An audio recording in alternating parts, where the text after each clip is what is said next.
नमस्कार मेरे प्यारे बच्चों। तो बच्चों मैं आप सभी लोगों के लिए प्री बोर्ड पेपर लेके आ गया हूँ। मैं आपको आज ऐसा पेपर लेकर आया हूँ, अगर आप इस पेपर को तैयार कर लेते हैं तो आप अपने विद्यालय में, अपने स्कूल में प्री बोर्ड के पेपर में आप धमाका करने वाले हैं, यानी अपना जलवा फैलाने वाले हैं। तो यदि आप चाहते हैं कि आप सभी लोग अपने विद्यालय में प्री बोर्ड में अच्छा से अच्छा प्रदर्शन कर सकें, तो इसके लिए आपको क्या करना है, आपको इस चैनल पे पेपर दिए जा रहे हैं। इन पेपरों को आपको क्या करना है, अच्छी तरीके से समझ कर जाना है, ताकि आपको प्री बोर्ड में अच्छे से अच्छे नंबर मिल सके। तो देखा जाए तो मैं प्री बोर्ड पेपर लेकर आया हूँ, किस सब्जेक्ट का है, वो है विषय सामाजिक विज्ञान, यानी सामाजिक विज्ञान के विषय का मैं प्री बोर्ड परीक्षा का पेपर लेकर आया हूँ, जिसमें आपको समय दी जाएगी 3 घंटा 15 मिनट। इसमें आपको 3 घंटे पेपर हल करने के होते हैं और 15 मिनट आपके प्रश्न पत्र को पढ़ने के होते हैं। अगर पूर्णांक की बात किया जाए तो ये पेपर आपको 70 नंबर का मिलने वाला है, यानी जो पूर्णांक रहेगा 70 नंबर का रहेगा। उसके बाद यहाँ पे आपको एक ऑप्शन दिया है नाम लिखने को, आप नाम लिख सकते हैं, यहाँ पर अपना अनुक्रमांक डाल सकते हैं। इतना तो था नॉर्मल चीजें।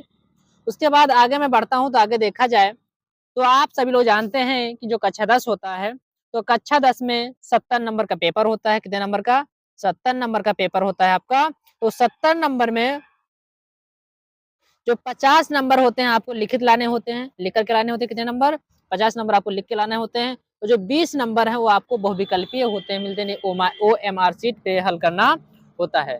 तो आपको 50 नंबर लिखने के मिलेंगे, और जो 20 नंबर है ये आपको, ये क्या है, ये आपको क्या है, OMR सीट पर भर करके नंबर लेकर आना है। तो पहले हम क्या करेंगे, जो 20 बहुविकल्पीय आते हैं उन बहुविकल्पीय प्रश्नों को हल करना सिखाएंगे, कैसे आपको तैयार करना है। तो चलिए हम पहले बहुविकल्पीय देखते हैं। तो बहुविकल्पीय आपको कितने मिलने वाले हैं? तो बहुविकल्पीय आपको 20 क्वेश्चन मिलने वाले हैं। उस प्रत्येक, यानी सभी प्रश्न कितने नंबर के रहेंगे? तो सभी प्रश्न जो हैं, तो सभी प्रश्न आपको एक एक नंबर के मिलेंगे। कितने नंबर के? एक ही नंबर के रहेंगे। तो चलिए पहला देखते हैं, पहला क्वेश्चन क्या है कि राष्ट्रवाद का प्रारंभ किस देश में हुआ था? यानी जो राष्ट्रवाद है, तो राष्ट्रवाद का प्रारंभ किस देश में हुआ था, ये आपको बताना है। ये आप आ सकता है क्वेश्चन। तो देखा जाए तो राष्ट्रवाद है, तो जो राष्ट्रवाद है, तो राष्ट्रवाद जो है फ्रांस में स्टार्ट हुआ था। कहाँ पे? फ्रांस में। कब हुआ था? ये भी क्वेश्चन आपके बोर्ड में आ सकता है पेपर में कि कब हुआ था। तो आपको ये भी याद रखना है कि जो राष्ट्रवाद का जो प्रारंभ हुआ था वो हुआ था फ्रांस में। कहाँ पर? फ्रांस में। और कब हुआ था? तो ये भी आपको तैयार रखना है, 1789 में। आपको यहाँ से भी क्वेश्चन पूछ सकता है, यानी 1789 में हुआ था। और कब, कहाँ पे हुआ था? फ्रांस में हुआ था।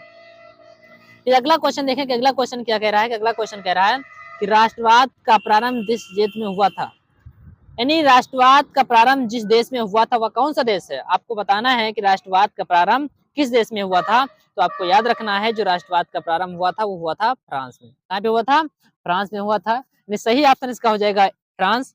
अगला है कि चौरी चौरा कांड किस वर्ष घटित हुआ था? यानी चौरी चौरा जो कांड है वो कब घटना घटित हुई थी? ये तो आपको याद रखना है, जो चौरी चौरा है तो ये कब हुई थी? ये हुई थी 4 फरवरी 1922 में। कब? 1922 में। तो आपको क्या करना है, 1922 आपको देखना है कहाँ है। तो ये हो गया तीसरा नंबर, 1922 हो गया। क्या तीसरा नंबर इसका सही हो जाएगा? 1922 ये हो गया। फिर अगला क्वेश्चन देखते हैं कि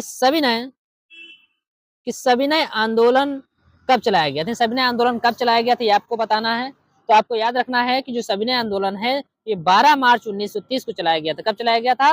12 मार्च 1930 को। चलिए देखते हैं, 12 मार्च नहीं दिया, नहीं आपको केवल सन दिया है, तो वो क्या करना है, 1930 पे टिक कर देना है।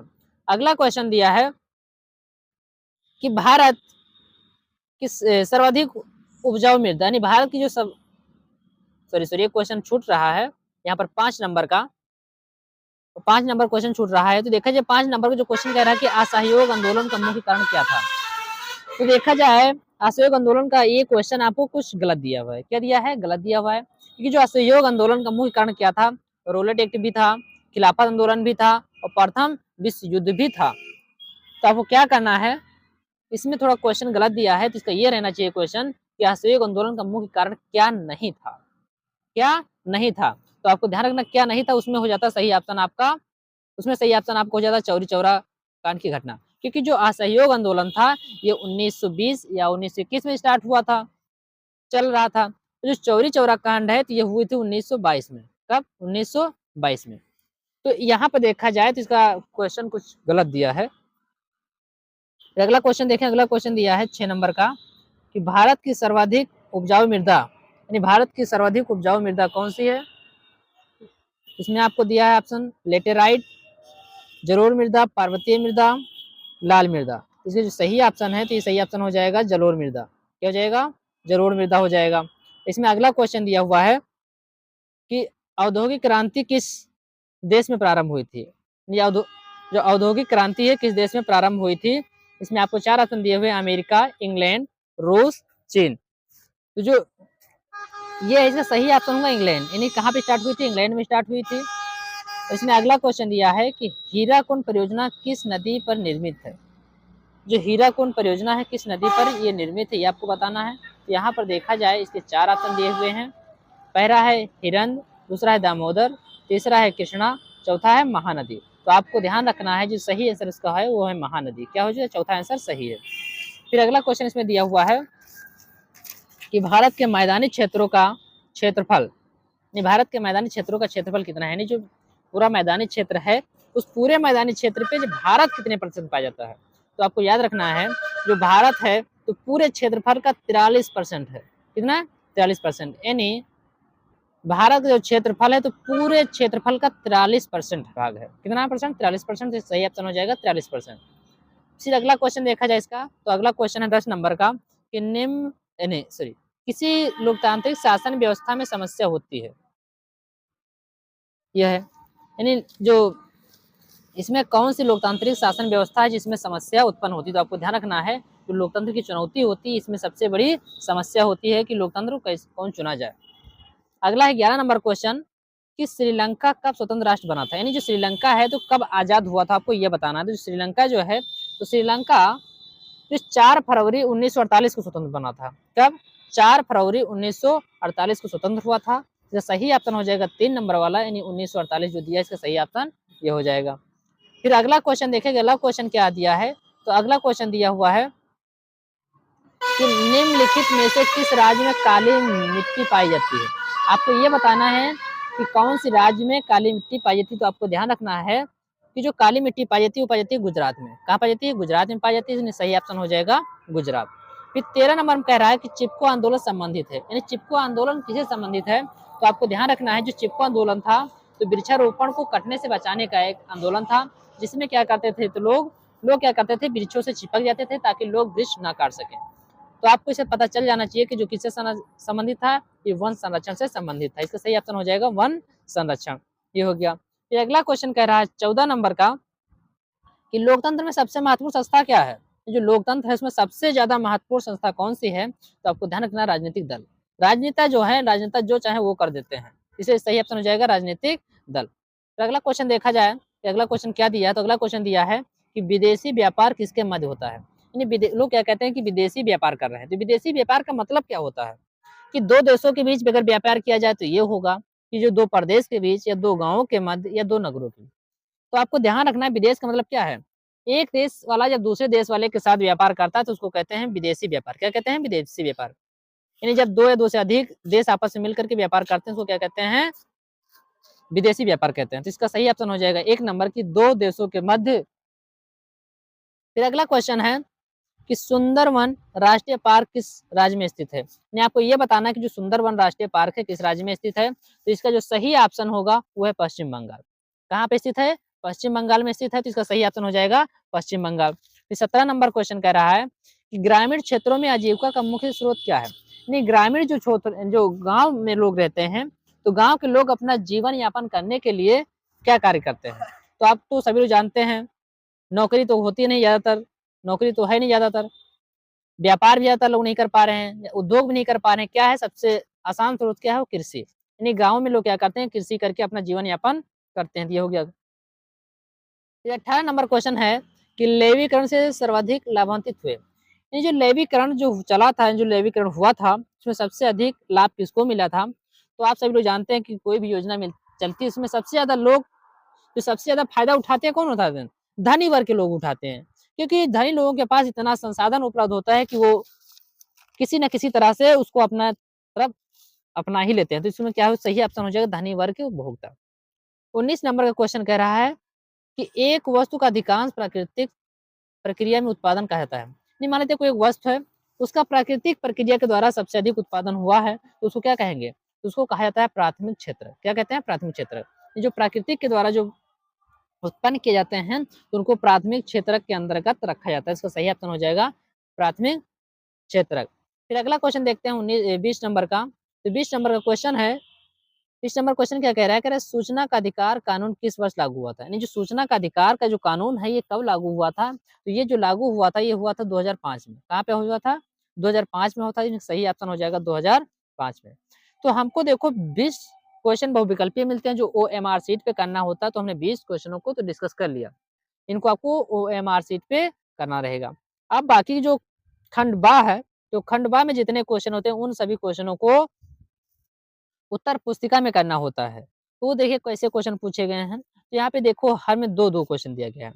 यानी कह रहा है नेपोलियन नेपोलियन संहिता से आप क्या समझते हैं, नेपोलियन संहिता क्या है, इसको बताना है।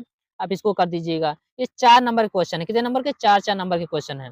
देखो इसमें 2 क्वेश्चन दिया है, या तो करिए नेपोलियन संहिता से क्या सही, इसको लिखती है। अगर आपको ये नहीं पता है, तो आप ये भी कर सकते हैं कि सत्ता की विकेंद्रीकरण से क्या किसे कहते हैं। ये जो सत्ता की विकेंद्रीकरण होती है, इसे क्या कहते हैं। 2 क्वेश्चन दिए गए हैं, दोनों में से आपको एक क्वेश्चन कर देते हैं, तो आपको 4 नंबर मिल जाएंगे। ये हो गया। फिर अगला क्वेश्चन देखें 2 नंबर का। 2 नंबर क्वेश्चन क्या कह रहा है, तो 2 नंबर का क्वेश्चन कह रहा है कि भूक्षरण, क्या कह रहा है कि भूक्षरण को रोकने के कोई 3 उपाय समझाइए। ये भूक्षरण को रोकने के कोई 3 उपाय आपको बताना है। अगर आपको ये क्वेश्चन ना आता हो, तो यहाँ पे अथवा में दिया है, ये भी कर सकते हैं कि जर्मन राज्यों में सबसे अधिक शक्तिशाली 2 राज्यों के नाम लिखिए। जो जर्मन राज्य है, उसमें सबसे अधिक शक्तिशाली 2 राज्य कौन-कौन से, वो नाम आपको बताना है। 2 राज्य बता देते हैं, आपको 4 नंबर आराम से मिल जाएंगे। जो देखा जाए बहुत ही आसानी से आप 4 नंबर यहाँ से प्राप्त कर सकते हैं। फिर अगला क्वेश्चन देखा जाए, तो अगला क्वेश्चन कह रहा है कि संघवाद क्या है, इसकी प्रमुख विशेषता है। ये देखा जाए मोस्ट इंपोर्टेंट क्वेश्चन है। क्या है, मोस्ट इंपोर्टेंट क्वेश्चन है। देखो कई बार ये क्वेश्चन पूछा गया, तो इसको आप क्या करना है, इसको आपको स्टार फिल करना है, और इसको आपको तैयार करके ही जाना है। इस क्वेश्चन का आपको हर हाल में तैयार करके जाना है। ये क्वेश्चन आपको बोर्ड एग्जाम में भी मिल सकता है। अगला इसके अथवा में दे रखा है कि सत्ता की साझेदारी के महत्व को स्पष्ट कीजिए। ये भी क्वेश्चन देखा जाए मोस्ट इंपोर्टेंट क्वेश्चन। कैसा क्वेश्चन है, मोस्ट इंपोर्टेंट क्वेश्चन है। इस क्वेश्चन को आपको भी हर हाल में तैयार करके जाना है। अगर आप जा रहे हैं पेपर देने बोर्ड एग्जाम में, तो इस क्वेश्चन को आपको हर हाल में तैयार करके ही जाना है। ये क्वेश्चन हो गया। फिर अगला क्वेश्चन देखा 4 नंबर का, कि 4 नंबर में क्वेश्चन क्या कह रहा है, तो क्वेश्चन कह रहा है कि द्वितीयक क्षेत्र किसे कहते हैं, इसकी प्रमुख विशेषताओं को बताइए। जो द्वितीयक क्षेत्र किसे कहते हैं, इसके अंतर्गत कौन कौन क्षेत्र आते हैं, कौन कौन से कार्य आते हैं, ये आपको बताना है। और इसकी प्रमुख विशेषता भी बताना है कि इसमें कौन सी विशेषताएं पाई जाती हैं। ये हो गया। इसमें अथवा में भी क्वेश्चन दे रखा है कि अथवा क्वेश्चन क्या दिया है, तो अथवा में क्वेश्चन दिया है कि विलुप्त प्रजातियां किसे कहते हैं। यानी विलुप्त, यानी लोग क्या कहते हैं कि प्रजातियां विलुप्त हो गई, तो इसका मतलब क्या है, कि प्रजातियां विलुप्त होने का मतलब क्या है, ये आपको बताना है। ये भी देखा जाए 4 नंबर का क्वेश्चन है। कितने नंबर का, 4 नंबर पूछे गए हैं।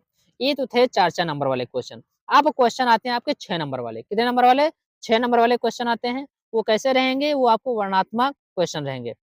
कैसे रहेंगे, वर्णनात्मक। वर्णनात्मक का मतलब ये हो गया कि आपको थोड़ा वर्णन में लिखना है, आपको थोड़ा विस्तार में बताना है, तभी आपको कोई 6 नंबर देगा। देखो 6 नंबर क्वेश्चन है, तो 6 नंबर आप कब मिलेंगे, जब आप थोड़ा विस्तार में लिखेंगे, तभी जाकर के आपको 6 नंबर मिलेंगे। तो 5 नंबर का क्वेश्चन क्या कह रहा है, तो क्वेश्चन कह रहा है कि द्वितीय विश्व युद्ध के बाद अंतर्राष्ट्रीय अर्थव्यवस्था के सक्षम क्या समस्याएं थी, इसे ब्रिटेन वुड सम्मेलन द्वारा किस प्रकार सुलझाया गया। आपको ये बताना है। क्वेश्चन कितने नंबर का, 6 नंबर का। अगर आपको ये क्वेश्चन मालूम है तो ठीक है। अगर आपको ये क्वेश्चन ना मालूम हो, तो यहाँ पर एक थोड़ा ऑप्शन और भी है आपके पास, अथवा में करके दिया हुआ है। यहाँ पे दिए गए हैं 2 क्वेश्चन कि सरगर्भित लेख लिखिए, इनके बारे में आपको लिखना है। पहला है चौरी चौरा कांड, आपको चौरी चौरा कांड के बारे में बताना होगा, ये बता दीजिएगा। और दूसरा क्वेश्चन इसमें दिया है कि गांधी जी की दांडी यात्रा, गांधी जी की जो दांडी यात्रा थी, उसके बारे में आपको बताना है। अगर आप इसको करिए, अगर आप इसको नहीं कर पा रहे हैं, तो आपको क्या करना है, इन दोनों में से कोई एक कर सकते हैं। आपको जो पसंद लगे, इस पे करिए, या तो आप ये कर सकते हैं। जो आपको पसंद लगे वो आप क्वेश्चन कर सकते हैं। ये हो गया। फिर चलिए अगला क्वेश्चन देखते हैं। अगला 6 नंबर का क्वेश्चन है कि 6 नंबर क्वेश्चन क्या है देखिए। तो 6 नंबर क्वेश्चन देखते हैं क्या दिया है। 6 नंबर क्वेश्चन जो दे रखा है वो कह रहा है आर्थिक क्रियाओं के 3 प्रकारों का वर्णन कीजिए। जो आर्थिक क्रियाएं होती हैं 3 प्रकार की होती हैं, उन तीनों प्रकारों को आपको बताना है। ये भी क्वेश्चन आपको 6 नंबर में है। अगर इसको लिख दिया, अगर ये आपको क्वेश्चन ना पता हो तो इसमें अथवा में दिया है कि आग्नेय तथा कायांतरित चट्टानों में खनिजों का निर्माण कैसे होता है, आपको ये बताना है। 2 क्वेश्चन दिए हैं, 2 क्वेश्चन में से आपको जो क्वेश्चन मालूम हो उस क्वेश्चन को आप बता दीजिए और आपको 6 नंबर आराम से मिल जाएंगे। 7 नंबर में दिया है क्वेश्चन कि भारत एक संघीय देश है, उदाहरण देकर समझाइए। नहीं बताना है कि भारत एक संघीय देश है, कैसे संघीय देश में कहा जाता है, कैसे क्या है, इसे आपको उदाहरण देकर आपको समझाना है। इसमें अथवा में क्वेश्चन दिया हुआ है कि राजनीतिक दलों के सामने कौन चुनौतियां हैं। जो राजनीतिक दल होते हैं उनके सामने कौन कौन सी चुनौतियां होती हैं, इन चुनौतियों के बारे में आपको बताना है। चुनौतियों के बारे में आप बता देते हैं तो आपको क्या है 6 नंबर आराम से मिल जाएंगे। तो फिर चलिए अगला क्वेश्चन देखते हैं। अगला क्वेश्चन जो 8 नंबर का क्वेश्चन है वो कह रहा है कि आधुनिक युग में बैंक क्या कार्य संपन्न करता है। जो आधुनिक हुए यानी जो आज के युग में बैंक कौन सा काम करता बताना। ये बहुत ही इजी क्वेश्चन है। कैसा है, बहुत ही इजी क्वेश्चन है। ये तो आपको लिख के आना ही है आना। ये कितने नंबर का, 6 नंबर का क्वेश्चन है, ये आप बता दीजिएगा। या इसमें भी आपको अथवा में दिया हुआ है कि अथवा में कर सकते हैं। अथवा में दिया हुआ है ये कि भारत में उपभोक्ता आंदोलन प्रारंभ करने के लिए उत्तरदायी कारणों की व्याख्या कीजिए। ये जो भारत में उपभोक्ता हैं जो आंदोलन प्रारंभ करने के लिए जो उत्तरदायी कारण है उन कारणों को आपको बताना है। ये भी क्वेश्चन 6 नंबर का है। तो ये थे 6 नंबर वाले क्वेश्चन तो हमारे देख लिए। और कुछ क्वेश्चन आते हैं मानचित्र से संबंधित। किससे संबंधित, मानचित्र से संबंधित। लेकिन यहाँ पर एक बात और ध्यान रखना होता है, मानचित्र में देखो क्वेश्चन क्या दिया है 9 नंबर में कि मानचित्र से संबंधित प्रश्न। क्या कह रहा है, मानचित्र से संबंधित प्रश्न 9 नंबर में। निर्देश आपको दिए गए हैं, निर्देश आपको पढ़ लेना है कि निर्देश क्या दिए गए हैं। कह कि निम्नलिखित स्थानों को भारत के दिए गए रेखा मानचित्र में एक पॉइंट चिन्ह द्वारा सहित दर्शाइए। इसमें क्या दिया गया है, बताया गया आपको स्थान दिया गया है। स्थान में क्या करना है, आपको एक बिंदु रख के बिंदु करके क्या करना है, बताना है कि यहाँ पर यह घटना घटित हुई थी। और उससे क्या है, इसको सही आंसर भी बताना है। ये क्या है, आधा आधा नंबर का, यानी टोटल क्वेश्चन 1 नंबर का। 1 नंबर यानी क्वेश्चन के अंदर 2 क्वेश्चन पूछे गए हैं। ये टोटल मिलाकर 1 नंबर मिलेंगे, आधा प्लस आधा। तो पहला क्वेश्चन है मानचित्र संबंधित कि वह स्थान जहां सितंबर 1920 में कांग्रेस का अधिवेशन हुआ था, कहाँ पे हुआ था बताना है। ये सारी चीजें आपको लिखना है। यहाँ पे देखा जाए तो यहाँ पर आपको 5 क्वेश्चन दिए गए हैं, 5 इसमें आपको कर देना है। ये हो गए। इसमें जो ख नंबर वाला क्वेश्चन है, इसमें ख नंबर वाले क्वेश्चन क्या कह रहा है, तो ख नंबर वाले क्वेश्चन में क्या गया है, दिए गए भारत के मानचित्र में निम्नलिखित को दर्शाइए। यानी जो स्थान दिए गए हैं इनको आपको मानचित्र में दर्शाना है। इतना काम आपको करना है। इतना काम अगर आप कर लेते हैं तो आपको क्या है कि प्री बोर्ड एग्जाम में अच्छे से अच्छे नंबर मिलेंगे। और यही कुछ, ये भी हो सकता है कि कुछ क्वेश्चन आपको बोर्ड एग्जाम में भी मिल सकते हैं। तो आपको क्या करना है, इन क्वेश्चनों को अच्छे से तैयार करके ही जाना है।